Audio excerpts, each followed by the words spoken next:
ना this is congenital मालफॉर्मेशंस of the uterus, मतलब uterus की मालफॉर्मेशंस हैं जो कि कंजेनिटली प्रेजेंट है।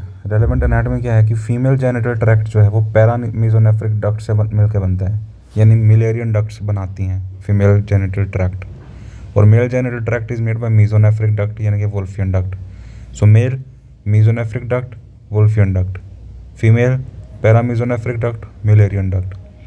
Mullerian ducts are an coelomic epithelium की इन्वेजिनेशन होती है म्यूलेरियन डक्ट्स, और ये इन्वेजिनेट करता है सिलोमिक एपिथेलियम एट 6 वीक्स और ग्रो करता है डाउनवर्ड्स मीजोनेफ्रिक डक्ट्स के साथ साथ। So Mullerian ducts are an invagination of coelomic epithelium at 6 weeks and grows downwards alongside the mesonephric ducts.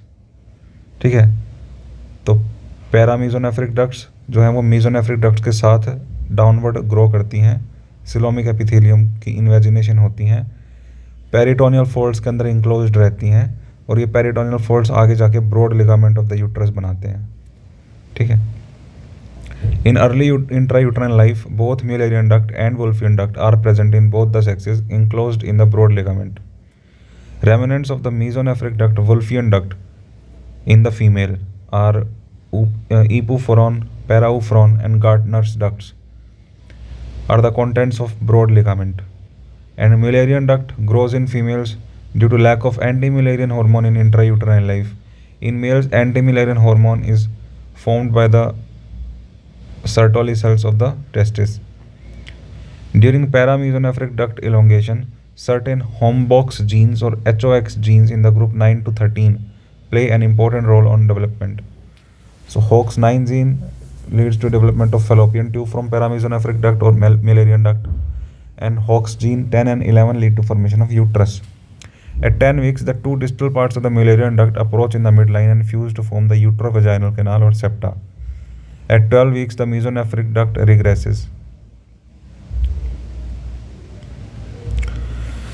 So both the Mullerian ducts approach each other and fusion begins from below upward direction. Septa is formed by fusion.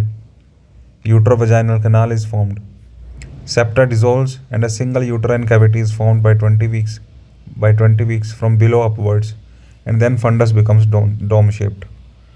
Each Mullerian duct gives rise to one side fallopian tube, half of the uterus, half of the cervix, and half of the upper part of the vagina. But vagina development upper part is formed by the Mullerian duct fusion.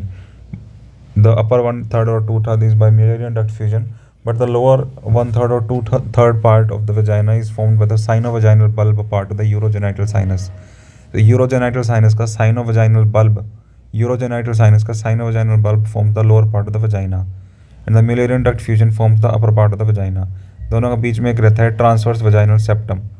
Transverse vaginal septa is formed by fusion, which dissolves by 20 weeks, forming a single vaginal canal.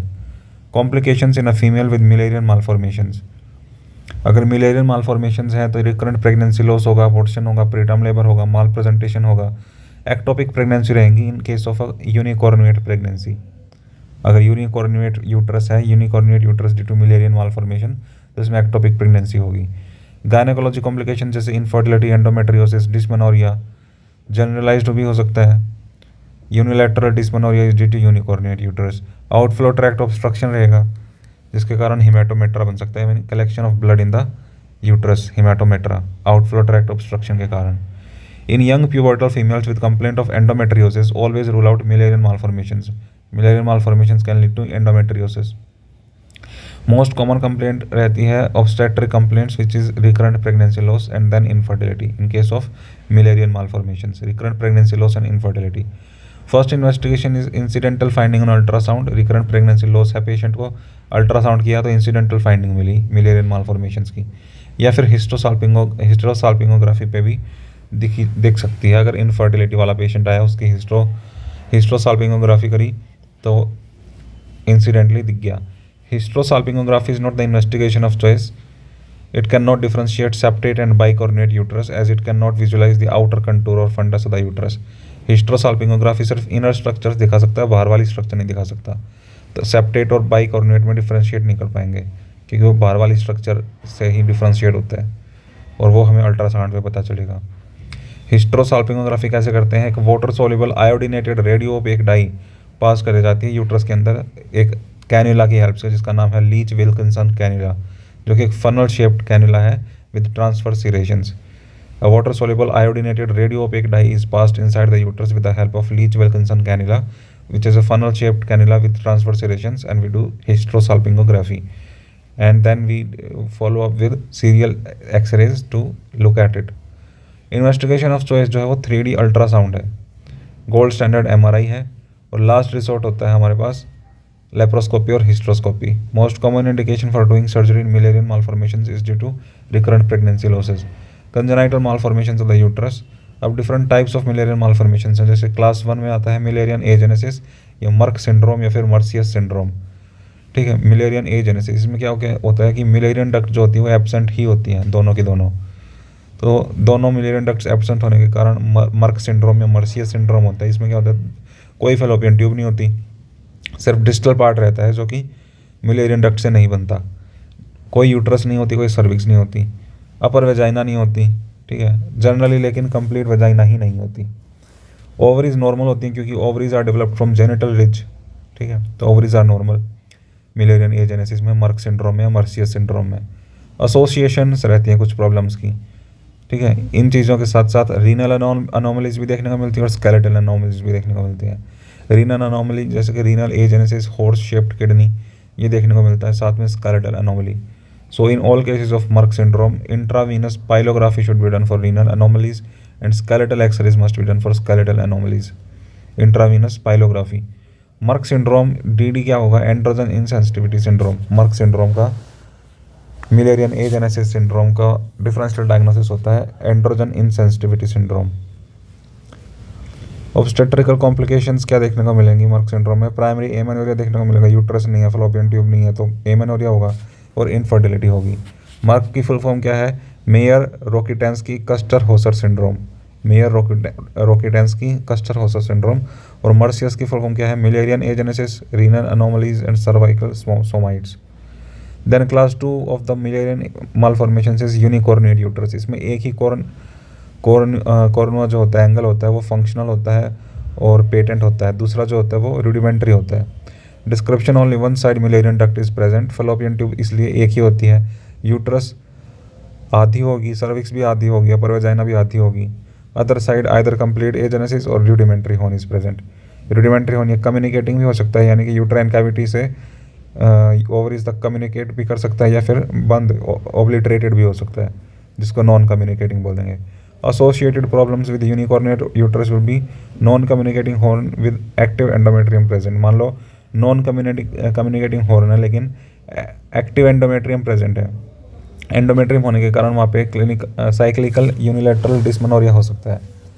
ठीक है, unilateral dysmenorrhoea और unilateral हिमेटोमेट्रा भी हो सकता है, blood की collection. Overall increase chances रहते हैं एंडोमेट्रियोसिस के इन यूनिकॉर्निएट यूटरस, इनफर्टिलिटी के चांसेस, इप्सिलैटरल रीनल एनोमलीज के चांसेस सेकंड मोस्ट कॉमन। तो मिलेरियन एजेनेसिस में भी हमें रीनल एनोमलीज देखने को मिल रही थी, यहाँ पे भी इप्सिलैटरल रीनल एनोमलीज देखने को मिलती हैं। This is the second most common Mullerian malformation associated with renal anomalies, but ipsilateral. Obstetric complication जैसे इंक्रीज स्पॉन्टेनियस अबॉर्शन हो जाता है, increase preterm deliveries, if pregnancy occurs in the rudimentary horn में अगर प्रेगनेंसी होगी तो यूट्रस रप्चर कर सकती है 20 हफ्ते से पहले, एक्टोपिक प्रेगनेंसी हो सकती है रूडिमेंट्री होन के अंदर। Mullerian malformation associated with increase risk of ectopic pregnancy is unicornuate uterus, ectopic pregnancy हो सकती है दूसरे रूडिमेंट्री होर्न में। नॉर्मली जो हिस्ट्रोसाल्पिंगोग्राफी पे नॉर्मल यूट्रस में हमें क्या देखने को मिलता है कि 2 फैलोपियन ट्यूब होती हैं, थिन और टॉर्चुअस, सिंगल यूट्रस होती है, सर्विक्स होती है, वजाइना होती है, और बायलैटरल स्पिलेज होती है डाई की, दोनों तरफ स्पिल करती है, मतलब दोनों फैलोपियन ट्यूब्स की तरफ जाती है, and it can be use to check the patency of the tubes. लेकिन यूनिकॉर्निएट यूट्रस में क्या दिखेगा, सिंगल फैलोपियन ट्यूब दिखेगी यूनिकॉर्निएट यूट्रस, यूनिलैटरल ही स्पिल करेगी डाई, और बनाना शेप्ड यूट्रस होगी, बनाना शेप्ड यूट्रस, दूसरी साइड जाएगी ही नहीं डाई। कम्युनिकेटिंग रूडिमेंट्री हॉर्न अगर है, कम्युनिकेटिंग है अगर, तो उसको ओबलेटरेट करना चाहिए हमें सर्जरी के द्वारा to prevent ectopic pregnancy and uterine rupture in the horn. अगर वो कम्युनिकेट कर रही है तो वहाँ पे इम्प्लांटेशन होने की वजह से, एक्टोपिक प्रेगनेंसी होने की वजह से आगे जाके रप्चर हो सकता है, इसलिए हम उसे ओबलेटरेट कर देते हैं। Then class 3 is uterine didelphys. Uterine didelphys में क्या होता है, 2 पार्ट्स में डिवाइडेड रहती है। Description, failed fusion of the paired Mullerian duct, fuse ही नहीं कर पाई मिलेरियन डक्ट्स। फेलोपियन ट्यूब भी दो हैं, यूट्रस भी दो हैं, सर्विक्स भी दो हैं और upper part of the vagina भी दो हैं। ठीक है, तो हमें अगर चेक करना है हिस्ट्रोसाल्पिंगोग्राफी से, तो जो कैन्यूला हम यूज़ करते हैं डाई इंसर्ट करने के लिए, वो दो लीच विल्किंसन कैन्यूला यूज़ करेंगे, needed to visualise the uterus. इसका यूजुअली गुड आउटकम होता है अगर दूसरे मिलेरियन एनोमली से कंपेयर करें तो, यूट्राइन डाइडेल्फिस का। ऑब्स्टेट्रिक कॉम्प्लिकेशंस वही रहेंगी, रिकरेंट प्रेगनेंसी लॉस और फीटल ग्रोथ रिस्ट्रिक्शन। ये है नॉर्मल यूट्रस, ये डाइडेल्फिस है, ये आर्क्वेट है, ये यूनिकॉर्न्यूएट है, ये बाइकॉर्न्यूएट है और दिस इज सेप्टेट। क्लास 4 होता है यूट्रस बाइकॉर्न्यूएट, दो कॉर्न होते हैं। Incomplete fusion of the Mullerian duct वैसे ही, ठीक है, जैसे डाइडेल्फिस में था। फेलोपियन ट्यूब भी दो, यूट्रस भी दो, सर्विक्स एक भी हो सकती है और दो भी हो सकती है, लेकिन वेजाइना हमेशा एक होगी। यही डिफरेंस है डाइडेल्फिस और बाइकॉर्न्यूएट में। डाइडेल्फिस में दो वेजाइना होती है, लेकिन यहाँ पे बाइकॉर्न्यूएट में एक ही वेजाइना होती है और सर्विक्स भी एक हो सकती है। तो वेजाइना एक क्यों है? क्योंकि फ्यूजन नीचे से स्टार्ट होता है, तो वेजाइना तो फ्यूज़ कर गई, ऊपर वाला पार्ट फ्यूज़ नहीं किया। अब सर्विक्स एक भी हो सकती है और दो भी। अगर एक है तो उसको बोलते हैं बाइकॉर्निस यूनिकोलिस, और अगर दो हैं तो बाइकॉर्निस बाइकोलिस। डिस्टिंग्विशिंग फीचर क्या होता है? टू डिस्टिंग्विश बिटवीन, अगर बाइकॉर्निएट को हमें सेप्टेट से डिफरेंशिएट करना हो तो हम बाहर से डिफरेंशिएट कर सकते हैं, अंदर से नहीं। ठीक है, बाहर से देखना पड़ेगा हमें। बाइकॉर्निएट में यहाँ पे डिप्रेशन दिखेगा ऊपर, लेकिन सेप्टेट में ऊपर डिप्रेशन नहीं दिखेगा, स्मूथ ऐसे कर्व्ड दिखेगा। अंदर से सेम ही दिखते हैं ये, तो अंदर से हम चेक नहीं कर सकते, बाहर से चेक करना पड़ेगा। तो distinguish between bicornuate and septate uterus, look at the fundus of the uterus, normal fundus and septate. Normal fundus होगा सेप्टेट यूट्रस में, ठीक है, और डिप्रेशन होगा फंडस में बाइकॉर्निएट यूट्रस में, यानी डिवाइडेड फंडस रहेगा। इसलिए ये दोनों डिफरेंशिएट नहीं कर सकते हिस्ट्रोसाल्पिंगोग्राफी से, सिर्फ अल्ट्रासाउंड, 3D अल्ट्रासाउंड से ही डिफरेंशिएट कर पाएंगे। क्लास 4 है सेप्टेट यूट्रस, जब सेप्टा हो। जो सेप्टा है वो कंप्लीट भी हो सकता है और पार्शियल भी हो सकता है। कंप्लीट और partial septa always at the top of the uterus. Septate uterus results when the both Mullerian ducts fuse, septa is formed but septa fails to resolve partially और completely. Outwardly the uterus appears normal but a septa is present inside the uterus.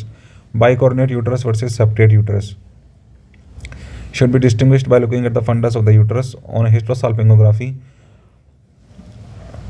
Bicornuate uterus में external contour is divided, septate uterus में normal रहता है external contour.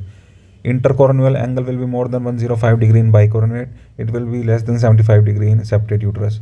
Distance between the two horns will be more than 4 cm in bicornuate, it will be less than 4 cm in septate uterus. Algorithm to diagnose Mullerian malformations. Number of fallopian tube देखेंगे पहले। अगर एक fallopian tube है मतलब एक ही horn है, unicornuate uterus. दो fallopian tube हैं तो फिर हम नंबर ऑफ HSG कैनुला देखेंगे, कितने पास कर रहे हैं हम। अगर दो कैनुला पास कर रहे हैं तो मतलब डाइडेल्फिस यूट्रस है। अगर एक पास कर रहे हैं तो बाइकॉर्नुएट भी हो सकती है, सेप्टेट भी हो सकती है। फिर हम एंगल और डिस्टेंस चेक करेंगे कॉर्न्स के बीच में। ना bicornuate uterus and septate uterus. Bicornuate uterus obstetric complication वही रहेंगी, recurrent pregnancy loss and preterm labour. Case of recurrent pregnancy loss surgery indicated for. अब बाइकॉर्नुएट यूट्रस के लिए सर्जरी होती है स्ट्रोसमैन मेट्रोप्लास्टी। बाइकॉर्नुएट यूट्रस के लिए स्ट्रोसमैन मेट्रोप्लास्टी। प्रेगनेंसी हम रिपेयर के बाद प्रेगनेंसी कर सकते हैं और सी सेक्शन से डिलीवर करते हैं बाइकॉर्नुएट यूट्रस में after surgery, Strassman metroplasty. Septate uterus है तो उसकी obstetric complication most common uterine anomaly. तो ऑब्स्टेट्रिक कॉम्प्लिकेशन है कि septate uterus can lead to abortion, first trimester abortion, possibly congenital malformation है ये। रिकरेंट प्रेगनेंसी लॉसेस होते हैं, सर्जरी हम करते हैं hysteroscopic resection of the septum, ठीक है। तो बाइकॉर्नुएट में स्ट्रोसमैन मेट्रोप्लास्टी, सेप्टेट यूट्रस में hysteroscopic resection of the septum. Most common uterine anomaly associated with infertility septate uterus. फिर क्लास 5 है आर्क्वेट यूट्रस। इसमें क्या होता है, पूरी यूट्रस बनती है लेकिन स्लाइटली इंडेंटेशन रहती है फंडस में, या फिर फ्लैट टॉप रहती है यूट्रस। तो या तो इंडेंटेशन होगी फंडस पे या फिर फ्लैट टॉप होगा फंडस का। ऑब्स्टेट्रिक कॉम्प्लिकेशन होगी। ओवरऑल बेस्ट रिप्रोडक्टिव आउटकम रहता है आर्क्वेट यूट्रस का। और क्लास 6 जो है वो diethylstilboestrol induced reproductive tract abnormalities आती हैं उसमें। DES induced reproductive tract anomalies class 6। Diethylstilboestrol is a synthetic non-steroidal estrogen which was prescribed to millions of pregnant females earlier. लेकिन it led to abnormal development of the reproductive tracts of the daughters of the pregnant females, led to T-shaped uterus, clear cell adenocarcinoma of the vagina and cervix due to suppression of the WNT4 gene and HOX gene, WNT4 gene और hawks gene के suppression की वजह से जो daughter babies थी मम्मा की, जिसको हम DES दे रहे थे, उसमें clear cell adenocarcinoma of the vagina and cervix हो गया डॉटर में, और टी शेप्ड यूट्रस होगी, वजाइनल एडिनोसिस हो गया, सर्वाइकल कॉलर हो गया, genital urinary malformations happened and fallopian tube abnormalities like absent fibrae, fallopian tube भी abnormal होगी जैसे कि फिब्रिए एब्सेंट हो। These females in adulthood showed earlier menopause, जब ये बच्चियाँ बड़ी हुई तो उसमें earlier menopause दिखा, increased risk दिखा ब्रेस्ट कैंसर का, तो बाद में डाइथाइलस्टेबेस्ट्रोल देना बंद कर दिया। मेल्स को अगर डाइथाइलस्टेबेस्ट्रोल से एक्सपोज किया गया, मतलब मेल बेबीज़ को, तो there is an increase chance of cryptorchidism, testicular hypoplasia, hypospadias, microphallus and renal anomalies. Renal anomalies were not associated in females exposed to diethylstilbestrol। ठीक है, तो DES से मेल्स में तो रीनल अनोमलीज होती हैं लेकिन फीमेल्स में नहीं होती। फीमेल्स में early menopause, increase risk of breast carcinoma, fallopian tube abnormalities, genitourinary malformation, cervical collar, vaginal adenosis, clear cell adenocarcinoma, T-shaped uterus, ये सब देखने को मिलता है। मैनेजमेंट ऑफ मिलेरियन मालफॉर्मेशंस, मिलेरियन मालफॉर्मेशंस को मैनेज कैसे करेंगे? We will surgically manage. कब करेंगे? अगर रिकरेंट प्रेगनेंसी लॉसेस हो रहे हैं। बाइकॉर्डिनेट यूट्रस में स्ट्रोसमैन मेट्रोप्लास्टी करेंगे।